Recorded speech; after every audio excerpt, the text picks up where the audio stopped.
So we are about to launch into a Kings series. This is episode 1.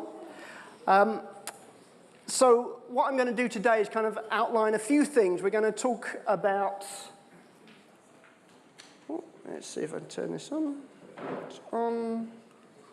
There we go. So I'm going to talk a little bit about the series. How do we get from creation to Kings, and some key characters to look at and be aware of before we start. So, about the series. Why do we want to do this series on Kings? Well, we believe the Bible packs a punch. There's a lot in there. These aren't just stories from 3,000 plus years ago. They're still relevant for us today, and we're expecting God to speak to us through this. 20 years ago, this month, we started a Kings series. It took us 2 years to complete. That was partly because my dad was doing the majority of the teaching and he was traveling quite a lot at the time. So I don't think it's going to take us that amount of time. But if you may remember that if you're of that maturity amongst us, that we were teaching something on Sunday, and we were finding how relevant that was for our day-to-day throughout the week. And it was incredible how we'd teach something and we saw the application fall straight into line. And so we kind of want to capture some of that again. And there's a lot of people amongst us now that haven't necessarily grown up with these Bible stories. And so over the last couple of years, we've done lots of bouncing around from different bits in the Bible. What I wanted to do is spend some time with us all gathering around one particular book for a period of time, so we're much more on a level playing field, able to really sink our teeth into it, and be able to have those conversations and that journey together. So additional to what we're going to teach on a Sunday morning, we're going to do an accompanying podcast. So I've got a number of people that are involved doing the study that is leading to the teaching notes. And so I'm going to hopefully grab those people together and take some time to talk about what the kind of the behind the scenes and the application that we see of this stuff. Part of what we're doing this podcast is answer questions that you guys submit. And so there is a link in the briefing to my email address. As you have questions, send them through to us, and we'll try and engage with them in this podcast that will go alongside. And hopefully this will give you something to kick around with your friends in any groups that you're in, things to talk about that we can explore together. So we're going to do a few episodes up until the summer, and then we're going to take a break for the summer, and then kick off again in September. We won't necessarily do it every week because we need to insert different things that we feel are relevant as and when, but this is going to kind of keep us together for a little while. Now, a word of warning when coming to studying the Bible. First of all, though it does have historical facts, it isn't just a history book. It is the living Word of God, and it therefore has the power to transform. Now, also be careful, because it's not sanitized. There's some pretty dark stuff, and we're going to find that pretty soon. It's not really there for your approval. It's not there to suit our cultural disposition. Every culture and every generation that has existed has been offended by something in the Bible. I hope you will also be offended at something that we read and see, because there's something about us being realigned to what God is saying to us. And just because the Bible reports something doesn't mean it condones everything that is there. So just because it's not specifically denounced does not mean that God was happy with what actually happened. Don't expect to find a hero. There weren't many heroes in the Bible. In fact, if you look at the Bible to think, who am I meant to copy? You will be quite disappointed at the characters that you see. Because the real story of the Bible is the faithfulness of God to stick by faithless humans. So God is the hero. That's who we have to look to in this. We also won't explore every single bunny trail.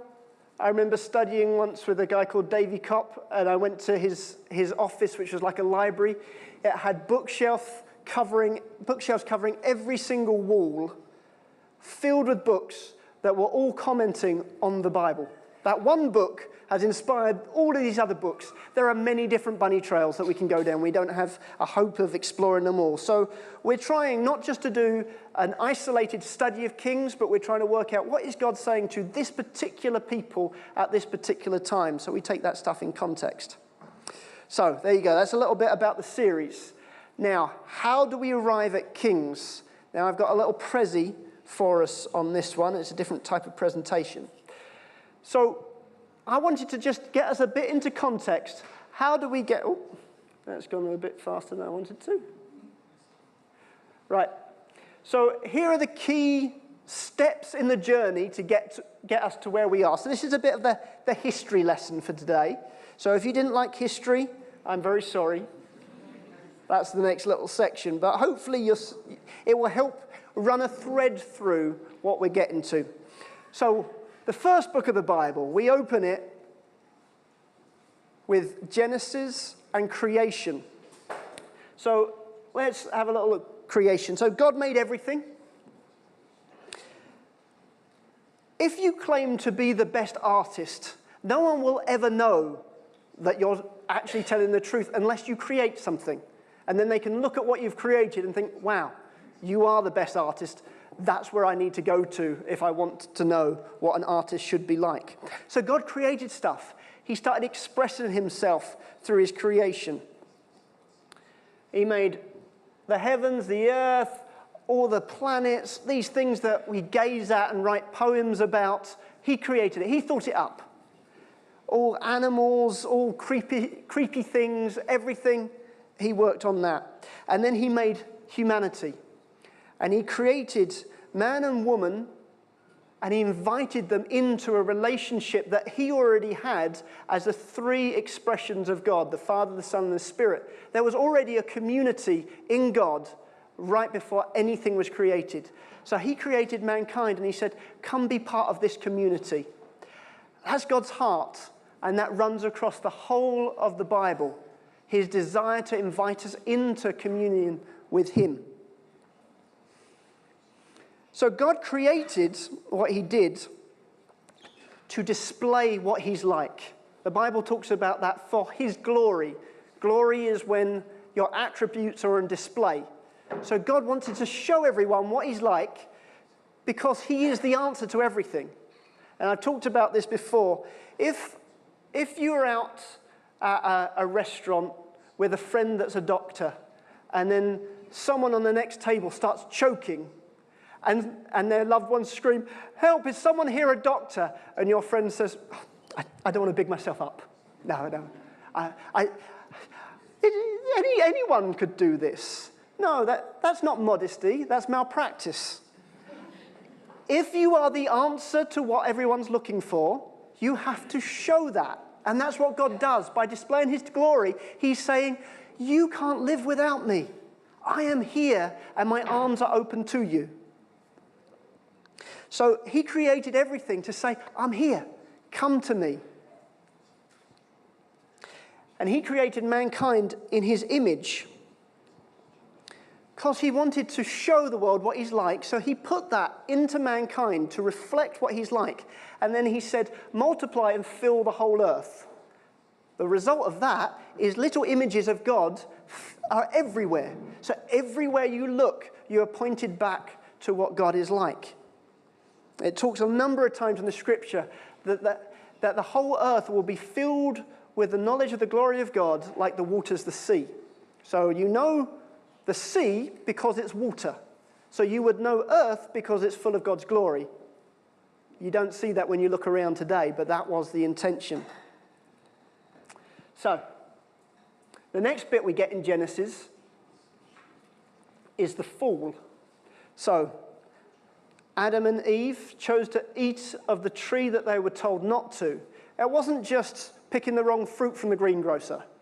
That was a deliberate act to reject God's invitation to community, reject God's rulership over their lives. It was their decision to be able to decide for themselves what is right and what is wrong. it entered sin into the world that corrupted our ability to reflect his image. We became warped in our ability to show what he's like. We couldn't reflect him properly.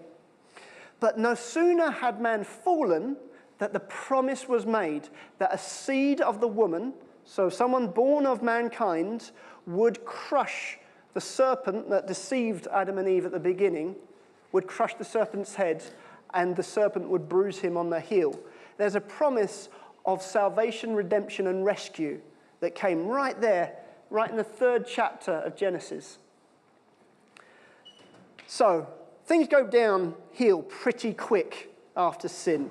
Yeah, the 2nd generation, so Adam and Eve's children, Cain and Abel, they start, and Cain murders Abel right at the beginning. That's how quick. And it goes downhill from there pretty fast to the point that God's got to start again. He couldn't let this level of depravity exist in his world. So he washes it away, and that's where we get the story of Noah and the flood. And he starts again. And instead of now trying to work through all of mankind, he picks one person. He picks Abraham, and he says, I'm going to work through you and your family to show and model this is how mankind can relate to God. But his intention was, Abraham, through you, all the nations of the earth will be blessed. I'm putting my invitation through you. I'm going to work with you, and I'm committing to work with you. So then Abraham, we see the story of Isaac. You might recognize that picture where God actually told Abraham to sacrifice his son Isaac. So that's all in Genesis. He told him not to. Then this is the story of Isaac as an old man being deceived by one of his sons, Jacob. Then Jacob actually has his name changed to Israel. That's the first time we see Israel. Then Jacob has 12 sons, and we get to begin to think, children of Israel. So now whenever you see the Bible talk about children of Israel, this is we're beginning to move into the family that he promised to work with. The second to last son was Joseph. Joseph was the one that ended up in Egypt during a famine and managed to create a system to save that whole region by providing food. And the whole of Israel's family moved into Egypt. So that's how we get to the end of Exodus. End of Genesis. Takes us to Exodus. Exodus, we also get, because it's the story of Moses, we get Leviticus, Numbers, and Deuteronomy all in this kind of section. So, 400 years after Joseph, Israel has grown into a big people group. And you've now got a Pharaoh that doesn't know Joseph, who's now in charge. And they end up enslaving all of Israel within Egypt.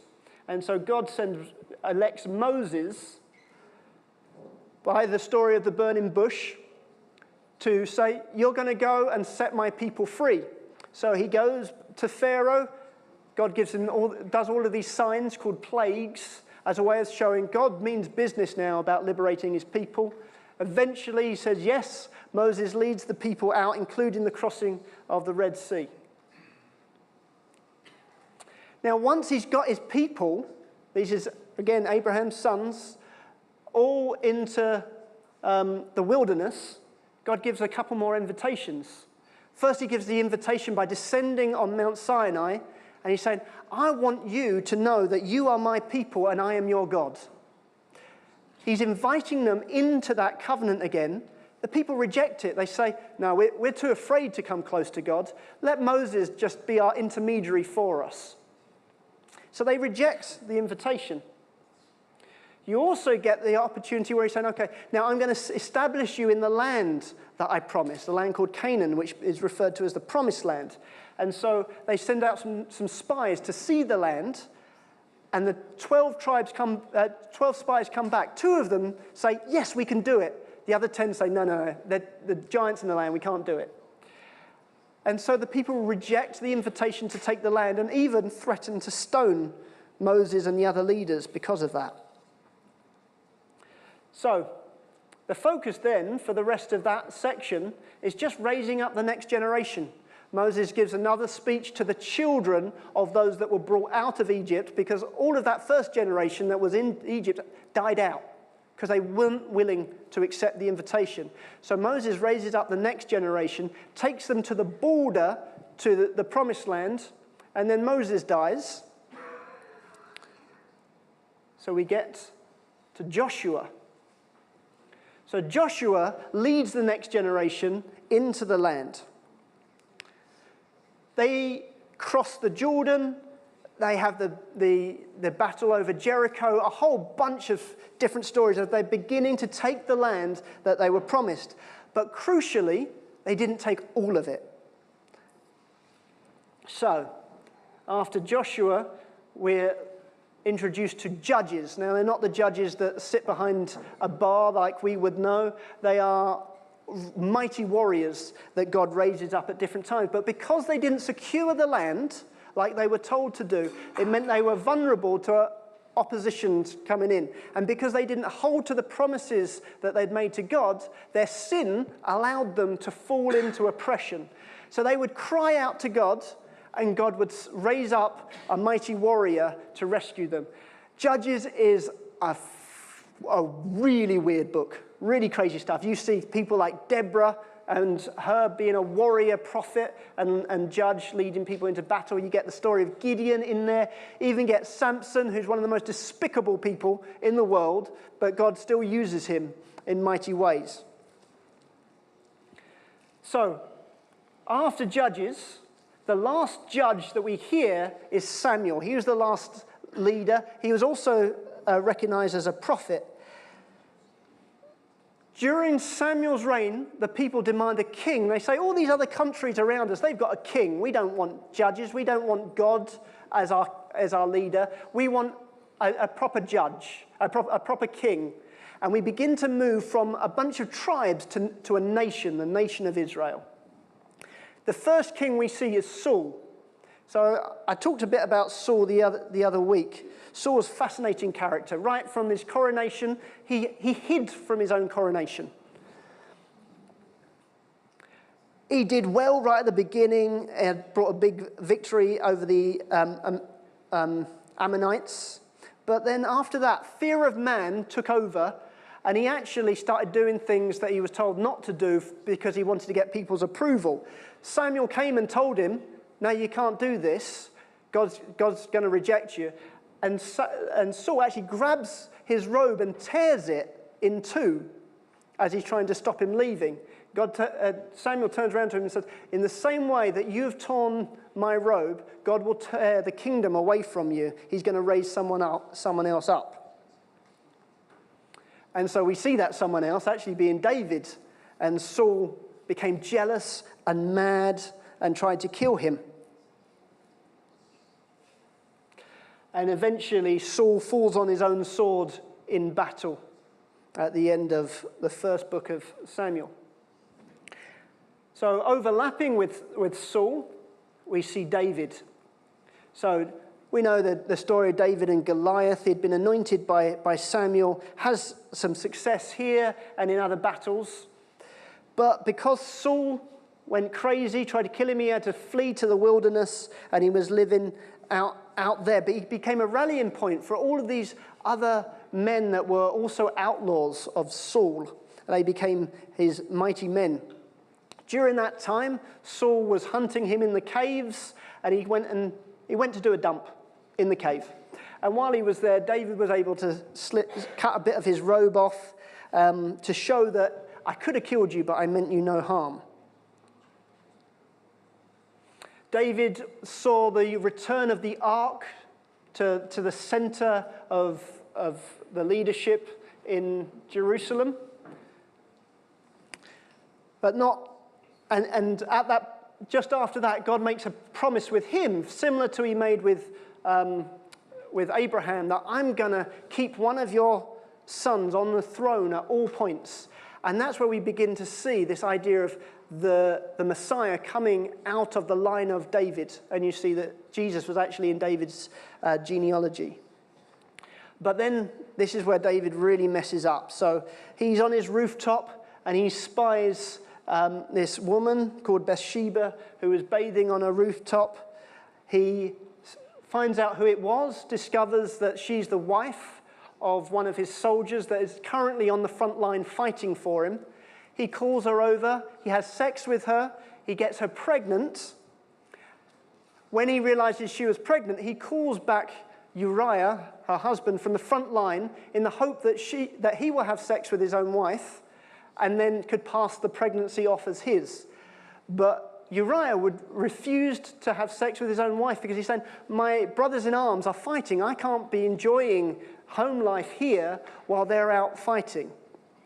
So instead, David sends a message to his commander called Joab saying, leave him exposed on the battle line that he might be killed by the enemy. And that's what Joab ended up doing. So then after he died, David had Bathsheba come over and be his wife. But God was deeply upset with this. And the consequences of this was, this word came through Nathan the prophet, the sword will never depart from your family. You will always be at war because of what you've done. Out of your own household, I'm going to bring disaster on you. You slept with this woman in secret, but someone's going to take one of your wives and sleep with them in public. The son that has been born to you will die. And we begin to see the fulfillment of all these dreadful things. Ammon, who was David's firstborn son, rapes his half-sister called Tamar. David fails to confront this issue. So Absalom, David's third son, takes the responsibility on himself, and he invites Ammon over for a feast and then has him murdered. Absalom then flees to another nation, and eventually he's brought back. But not long after that, Absalom leads a coup against David. David flees Jerusalem, and Absalom, to demonstrate that he's got total power, has sex with one of David's concubines on the roof of the palace in front of everyone to see it. Absalom then went out to battle, and this one's amusing. He's riding a mule, and he was running away from the enemy, and while he was on the mule, his hair got stuck in a tree. The mule went away, and he's hanging by his hair. Joab thrusts a spear through him. And that's the end of Absalom. David comes back to the kingdom. Not very sanitized, is it? This then takes us to Kings. So we are realizing Israel as a nation has never been stronger. David is at the end of his life, and we are about to enter into the power struggle between the princes that are vying for succession. If you've ever seen House of Cards, this is where all that stuff comes from. So, in looking at all of this stuff, some themes that we see, God is still focused on his purpose, that all creation would glorify him, putting his attributes on display. He's still committed to the promise he made with Abraham, even though you see through what you've seen the desperate disaster that Abraham's sons get into, and yet God is still faithful to them. And he's expecting that this family will carry the seed that will crush the serpent's head. So, hopefully that's been helpful to understand how that stuff all fits together. This stuff will be available for you if you ever want to look at it again. Right, if we can jump back to the PowerPoint. Now, I want to give you a little heads up now on some of the key characters you're gonna be introduced to, because the writer of Kings assumes you already know them, okay? But it can be a little bit overwhelming. So here's kind of about 9 characters I wanted to give you a quick heads up for. And these kind of feature in the first 2 chapters. So, David. So we know a lot about David already. He was the king at this time. He'd reigned for 40 years. He had 8 wives, plus a whole bunch of concubines, and about 19 sons, give or take. He's pretty old at this point. This is Bathsheba. So she was David's wife. She was originally married to Uriah, who David got her pregnant and had her husband murdered so that he could marry her.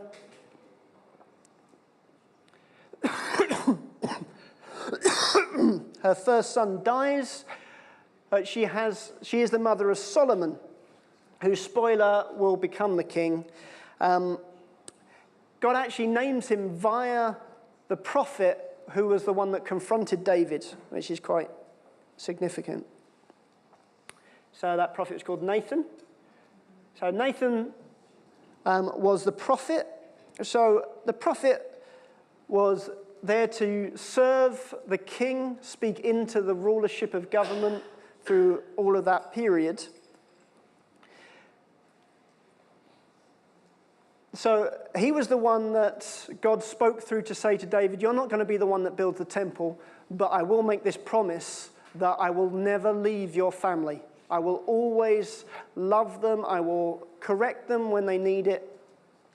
It was Nathan that confronted David on his sin with Bathsheba and what he did to Uriah. Adonijah. So Adonijah is one of the princes. He was David's 4th son.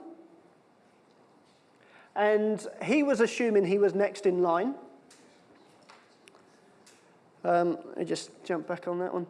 So the first son was Amnon, who was murdered by Absalom. The second son was Daniel. We don't hear anything more of him, so some commentators assumed that he might have died at a young age. Absalom was the 3rd son, who was murdered was killed by Joab in battle. So 4th son, thinking, okay, this is going to be me. We're going to hear about him pretty soon when we start the teaching next week. Solomon. So he was another prince. I'm not quite sure what order he came in. The Bible kind of starts listing them in order, then gets bored and just says, here's a bunch of other ones. So he was the son of Bathsheba. He's named by Nathan, and he eventually succeeds David as king. Joab is one of the most fascinating characters, I think, in the Bible. So you remember when David was on the run, all these guys kind of came to him while he was in the wilderness. Joab was one of those. He eventually becomes David's general.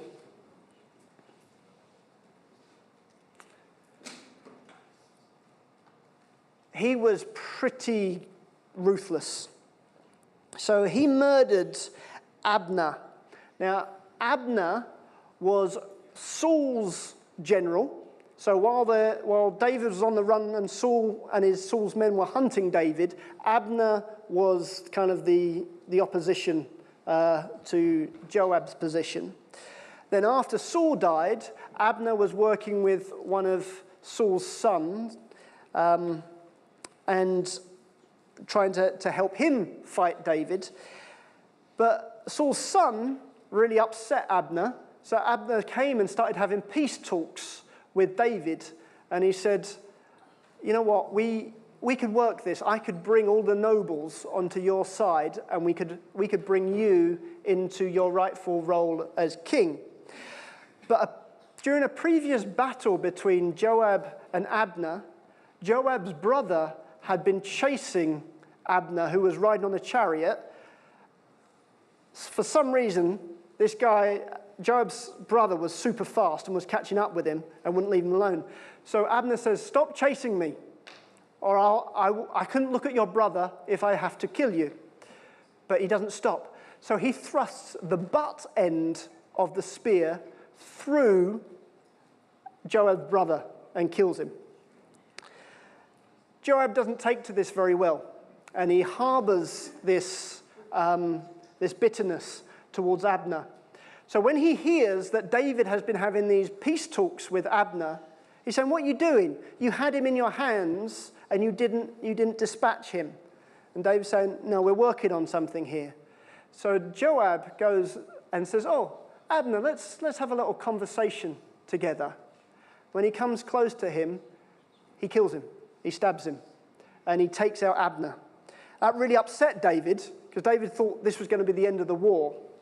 But David couldn't do anything about it because he's saying, Joab's got too much power. I can't sort this out right now. Store that in your brain, because that will be useful when you get into Kings. So as you heard, David conspired with Joab to kill Uriah. So he sent a letter to Joab through the hand of Uriah. So when Uriah wouldn't sleep with Bathsheba and went back to the front line, David said, oh, just take this letter for me and give it to Joab the general. Little did he know that he was handing his own death warrant over to Joab, who then obliged. It was actually Joab that brought Absalom back from hiding, or back from exile, to reconnect with David. And it was then actually Joab that killed Absalom in battle. Joab later murders Amasa, who David had put in charge over top because he wasn't happy with Joab, so he put this other guy up top as general. So then Joab murders him as well.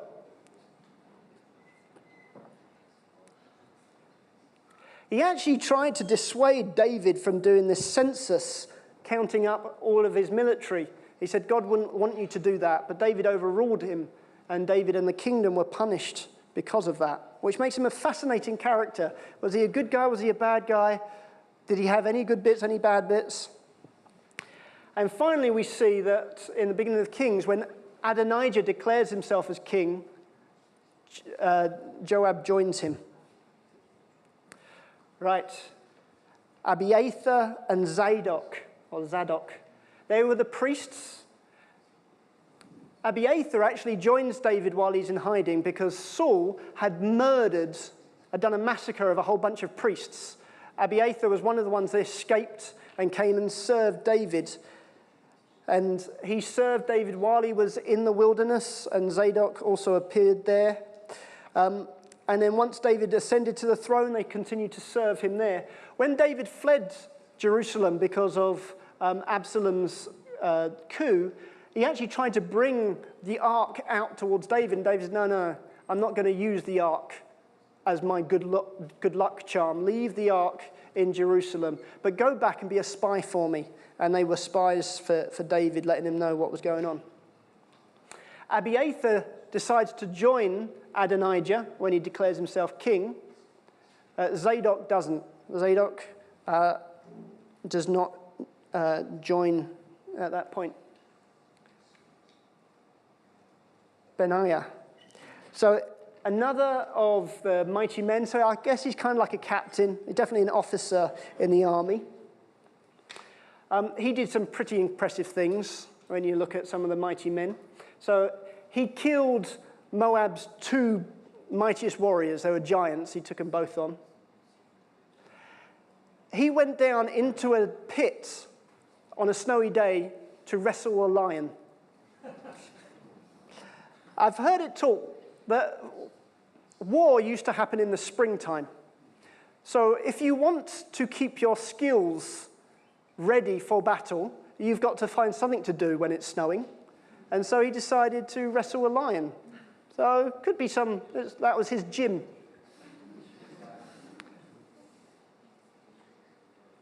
Oh yeah, sorry. The Moab's warriors that he killed weren't giants. The Egyptian was a giant, and he killed him with the Egyptian's own spear. So he was pretty badass. He served under Joab.